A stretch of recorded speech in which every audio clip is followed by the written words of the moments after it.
Hey everyone, much love. Magical day here in the land, and some really powerful dreaming, some stargazing, and some breakthroughs with perception as always. But it's always different, and every day is a different feeling, and every uh, every experience in dream time is has such a unique energy signature. And each course that I teach has a totally different feeling that comes in, and the things that show up as a means for the group and not just for me is I know it's all connected, and the more I understand that, the more I'm able to facilitate.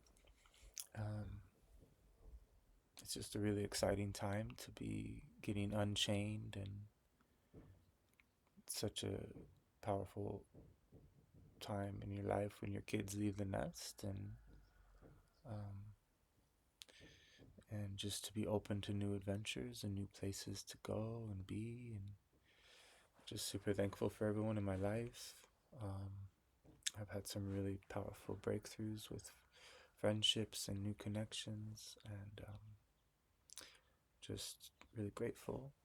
Um, yeah, lots of people joining the class tracking, so it's never too late.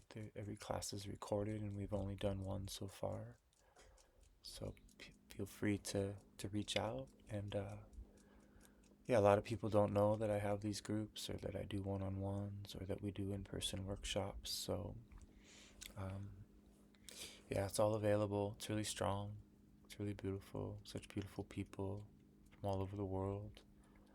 Um, Sedona is going to be a really strong one because it's such a place of power, and so much to experience with that. Uh, Dreaming is it's not something you just do at night. I was woken up at middle of the night and came out to just be on the land, and I ended up stargazing, and I had a really profound experience with my attention and being able to lock in with the stars and to become one, connected, like feeling that as if they're an extension of me, or that I was being anchored to them. I witnessed the most beautiful shooting star that I've ever seen, the brightest and most strongest, and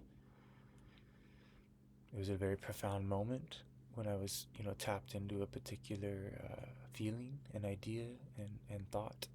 So these things aren't separate, or there's no such thing as a coincidence, really, when it comes to the attention that we have with these nonlinear experiences. So just profoundly thankful, and the feeling today, the weather, the smells, the temperature, this time of year, heading right into the equinox here. Um, it's just insanely beautiful, and I just wanted to open that field of being open to that's available to everyone wherever you live. I'm fortunate to be out in the middle of nature alone, but I've been in San Francisco and LA recently and had the time of my life. It's just as powerful to me. Um, Los Angeles is where the Toltec dreaming arts flourished the most. Carlos Castaneda being in love with UCLA and being in love with Los Angeles. That's where Flirinda Donner Grau and Taisha Avalar attended school, and it's where Clear Green established, their the tensegrity training. I spent a lot of time going down there for workshops for 10 years straight, and then also all over the world. They had workshops that I went to in Amsterdam and Mexico, and um, different parts of the country like Santa Fe, and each place has a unique power, right? So it's really strong when people come out to Montana because there's just a really unique adventure that happens when we go into the mountains, and even when we're just in the basement of the conference rooms, just how psychedelic it is to be uh, building all that energy inside a room, and then we go out to lunch and we're out on walking through the town, and the training continues, during lunch and after and in the morning and before. And it's just a whole feeling, and it's encompassed with the lineage that this work stems from. I was told to do this work, really strongly many, many years ago. And really thankful that it found me, and really thankful to everybody that's um, been able to tap into it. Uh, yeah, it's life is an adventure, and there's a way to listen so that you're not, having an itinerary for your life. It's okay to make plans and cancel them. It's okay to spontaneously, do things that may or may not be the most responsible thing. It's part of the adventure is getting to know all the different parts of you and what's going to really heal you. It may not be what you think. You might have to break out of some sort of pattern that has created a heaviness. But facing the things that you've been avoiding is huge, because then it's not such a it's not weighing on you, right? So a lot of people are having to deal with stuff they didn't want to deal with, and in a way they're relieved now. Whether it's the tax man or whatever, it has an impact on your life, and we think it's so scary at times, but it's just a dream, and everything's gonna be okay. But it may not seem that way at certain moments. But hopefully, you can relax into that feeling that it's going to be okay, and start to be open to that, so that it can become a concept you can ride with and dance with. And I dance alone a lot, I remember reading Tom Robbins' books, how he's always brings that up. It's okay to get to know your body and what it wants to express, and how to, really enjoy the music that you love, and tap into the power of expression in that way. Um, the microdosing has been really magical. The Brain Supreme product is having a really profound effect on a lot of people. A lot of my clients are taking it. It's definitely welcome as part of the training, to take it during the online courses or in the in-person stuff. But yeah, I really enjoy being on the land in the morning. The birds and the dragonflies and the butterflies and all the hummingbirds and all the magic that I have so many deer that hang out here, and they just, as I'm exiting this home soonish, there are just so many more showing up, and it's super bittersweet to be leaving this beautiful place. But the house is dysfunctional, so it's just been hilarious. All the things in my life that have been dysfunctional, and now to be moving into function and having support, rather than being, you know, challenged. I'm being given inspiration through people that are really loving and helpful. And that's so new for me. I've been sort of doing this on my own. So now things are about to get really strong, right? And so I'm really thankful for that. I'm really excited to be down in Austin doing all these podcasts and doing a private men's workshop, hanging out with the boys. Gonna be going on some cool experiences with some friends, and going to comedy and dinner and things. So um, yeah, Texas is intense, and has a power of its own. So I'm really still super high from being on the coast in San Francisco and LA, and being on the beach, and being with that magic. It's a very unique type of magic. So just really blown away. I'm still sort of in shock at how many doors are opening, and how strong life can be. It's been really difficult to not be able to make decisions from a place of clarity around certain ways, certain logistical, foundational decisions, because I was in a really dysfunctional marriage. And it's not being at odds with Rachel, it's just we started off with such a difficult situation. We were really pitted against each other in multiple cults.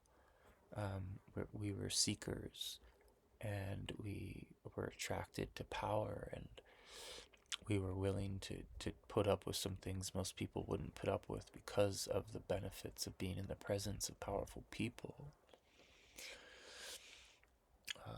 And so much of that power is available to me now, and I'm able to purify it and make it my own. And that doesn't mean I'm not tainted with some of those people's energy still. It takes a lot of work when you work closely with someone that has access to non-linear magic.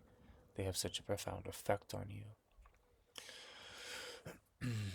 So yeah, playing in the dreaming arts is really, really incredible. And after I had that stargazing experience last night, I went back to sleep, and I had a dream where I was out in a field, and there was this machine that was making all these bubbles, and the bubbles just took over the whole crowd, which is probably from the show I was at a few weeks ago. The same thing happened in an outdoor event. It was raining, and the bubbles were everywhere, and I was dancing, and psilocybin involved, and one of the most beautiful nights of my life after one of the most difficult days of my life, and the contrast was really strong.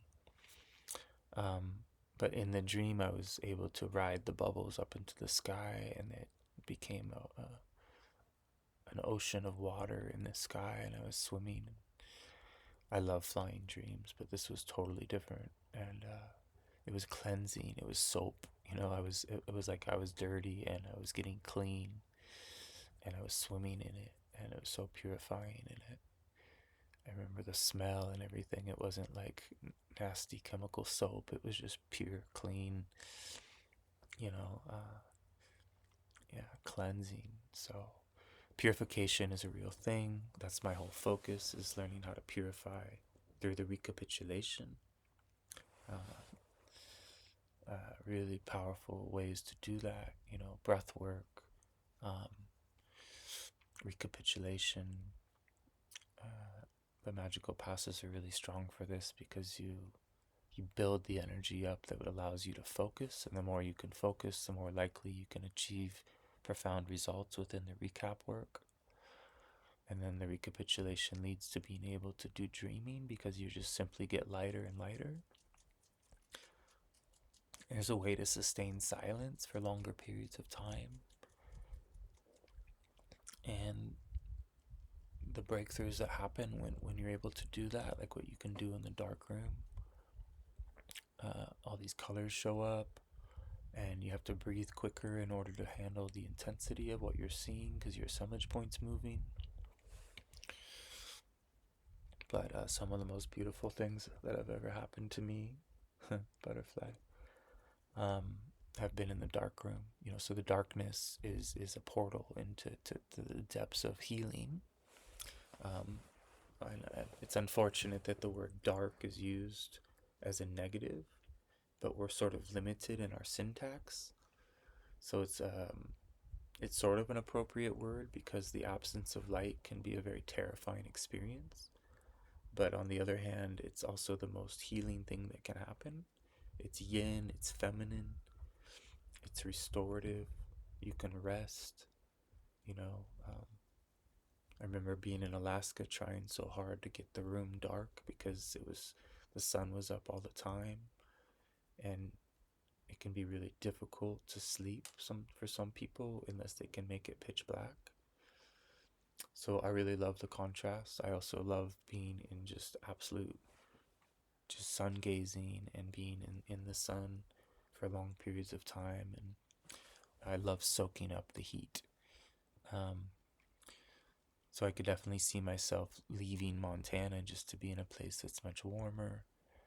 And but it's been, Montana has been, this last couple years, even though it's been really difficult marriage wise, I've had so much fun here. and I've become really close with this land. And my favorite band is from here, and I've been chasing their music all over the country, and just meeting really amazing people, and I've gotten to the point where I'm willing to connect with everybody. I don't announce or tell people what my thoughts are on things. I let them just get to know me rather than my ideas. Otherwise, a lot of these people I see music with wouldn't accept me if I was, uh, you know, trying to explain some conspiracy theory or something to people. Nobody wants to do anything to do with that stuff. So it's been a breakthrough to not need to be validated by or challenge people. But it is a lot funner over in Bozeman where the tension is more balanced. Like where it's not just all liberals. There's conservative, and so there's some really intense conversations that go on at the hot springs. And there's a lot of people, that are realizing that both the left and the right are designed to divide us, and that both sides have been completely hijacked. So extracting ourselves from those storylines is a very key part of reclaiming our attention. Um, Shamans say that they have no business following the ups and downs of their fellow man. It's not, there's nothing to be at odds with here. The storyline is actually perfect for the obstacle course of our life. So you fall in love with the opportunity of, the perception side of things rather than trying to anticipate what may or may not be coming. And everything's going to be okay. Like a lot of people are in fear of what kind of currency they should have. And I get that. But, I used to hitchhike out of town with nothing just to prove to myself that you'll always be taken care of. And people would pick me up. People would give me jobs. People would let me stay at their home. And I learned how to work hard. I learned how to labor intensely. And I fell in love with it. Which, I was a spoiled rich kid that would cry if I had to do chores at one point. So I totally transformed myself. So it doesn't matter what kind of heavy story you carry, you can always make significant change to your life. And I highly recommend doing so. Getting to know the areas in which you have been avoiding, areas in which energy is getting lost because you're not facing certain things. And just be super creative with how to enjoy the chores. You can play music and dance while you're doing them. You can be listening to something that inspires you.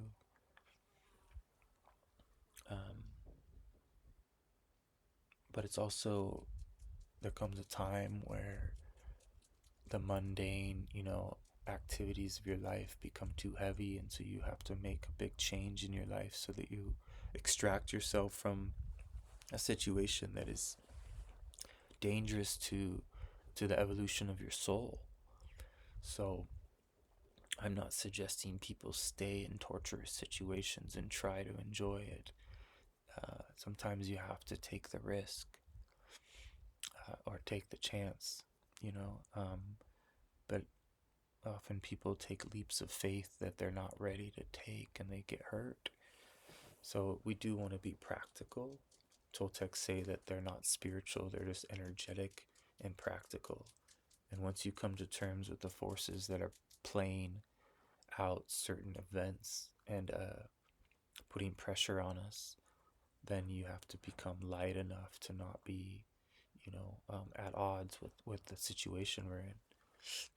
And so somehow we have to find a way to laugh and cry and become liberated as far as the stagnant energy that's built up in our field. So that's why we do so much shamanic movement in the coursework and in the in-person workshops and even in the one-on-ones. It's just breaking up that energy that's starting to accumulate in areas where it isn't serving you, and then redistributing it to the places where it does serve you. It's like a recycling process, redistribution, um, energy management, stress management. And then all of a sudden you realize you have silence in ways that you didn't before. You able to reclaim your focus. You become focused. You become fierce. I felt very fierce staring at those stars. I felt like I was just as powerful as they are. You know, the stars are alive and conscious, and so are the trees and the plants and the animals.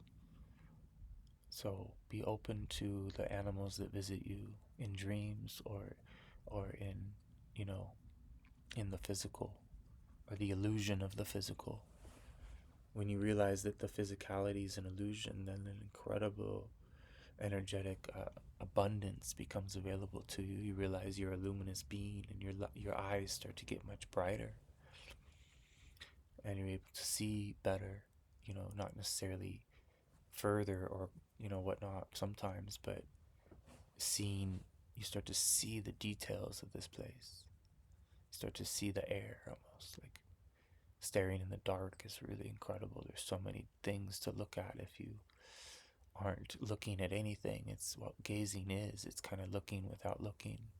And then eventually your eyes will cross and the world starts to move, and you can kind of overlap worlds. So it's gazing at the sunlight reflected off the water, gazing at the stars.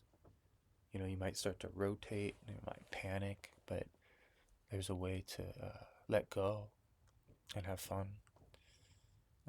But it does take having saved your energy up in order to do these things. So, you know, enjoy that. Enjoy the strengthening of your will as you become more focused on the feelings you want to feel, and being willing to do what it takes through your intuition, your creativity, your imagination. You find the strategy that is personal to you and your situation. So much love, friends. Thank you.